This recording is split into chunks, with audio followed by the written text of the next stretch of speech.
जय बांके बिहारी की। इस श्रावण मास के पावन पर्व पर आम महादेव की पूजा कैसे करें, आइए इस बारे में आज जानते हैं।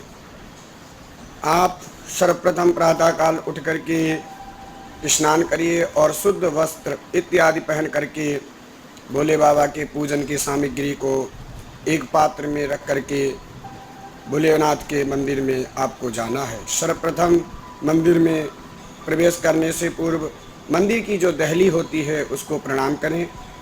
प्रणाम करने के बाद में अगर घंटा लगा है तो घंटे को भी बजा दें, जिससे कि भोलेनाथ को ये महसूस हो जाए कि मेरा भक्त मेरी पूजा करने के लिए आया है।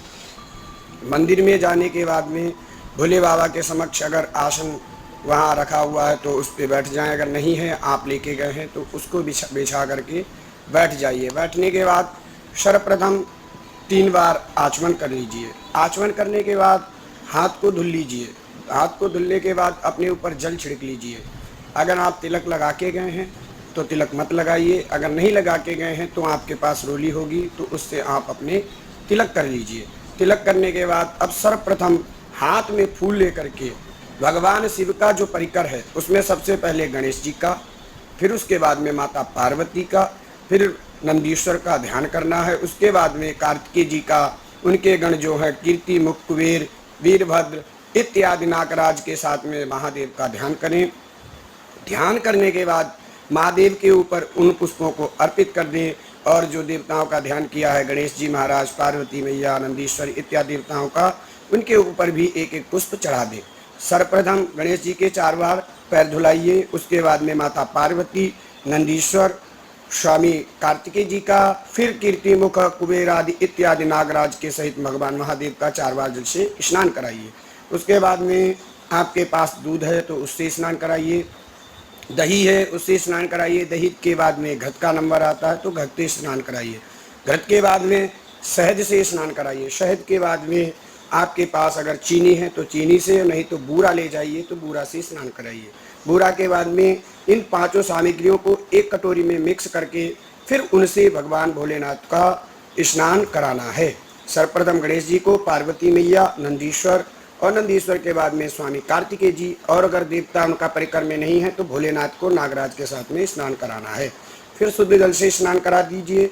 शुद्ध जल से स्नान कराने के बाद में भोले बाबा को आप कलावा ले जाएंगे तो उसमें से मौली तोड़ तोड़ करके प्रत्येक देवताओं को अलग अलग वस्त्र अर्पित करने हैं। गणेश जी को फिर यज्ञोपवीत में चंदन लगा करके गणेश जी महाराज को अर्पण करना है। नंदीश्वर को भी यज्ञोपवीत अर्पित करना है। स्वामी कार्तिकेय जी को भी यज्ञोपवीत अर्पण करने के बाद नागराज के सहित में भगवान भोलेनाथ को यज्ञोपवीत पहना करके 2 बार आचमन करा दीजिए। आचमन कराने के बाद में भोले बाबा को पुष्प चंदन लगाइए। सबसे पहले गणेश जी को, उसके बाद में नंदीश्वर को और फिर उसके बाद में स्वामी कार्तिकेय जी को चंदन लगाने के बाद भोले बाबा के त्रिपुंड बना दीजिए। उसके बाद में रोली लीजिए।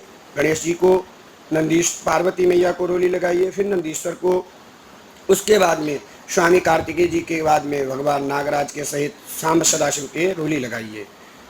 और रोली लगाने के बाद में फिर पुष्प का नंबर आता है तो पुष्प ले गए हैं तो पुष्प चढ़ाइए, अगर पुष्प नहीं है तो उनके बाद में माला को समर्पित कर दीजिए। माला के बाद में दूर्वा चढ़ाइए, बिल्वपत्र चढ़ाइए, धतूरा है, आग पुष्प है उसको चढ़ाइए, अबीर गुलाल हल्दी इत्यादि द्रव्यों से भगवान भोले बाबा का श्रृंगार करिए। श्रृंगार करने के बाद में भोले बाबा को धूप दीप इत्यादि देने के बाद में भोले बाबा का नैवेद्य से भोग लगाइए। फिर प्रार्थना कर लीजिए। आपने जिस कामना से भोले बाबा का पूजन किया है वह कामना कर लीजिए कि हे भोलेनाथ, आज पवित्र श्रावण मास के इस दिन पर हमने आपका पूजन किया है, आप मेरी पूजा को स्वीकार करिए और हमारी जो कामना है उसको शीघ्र से शीघ्र पूर्ण कीजिए। हर हर महादेव।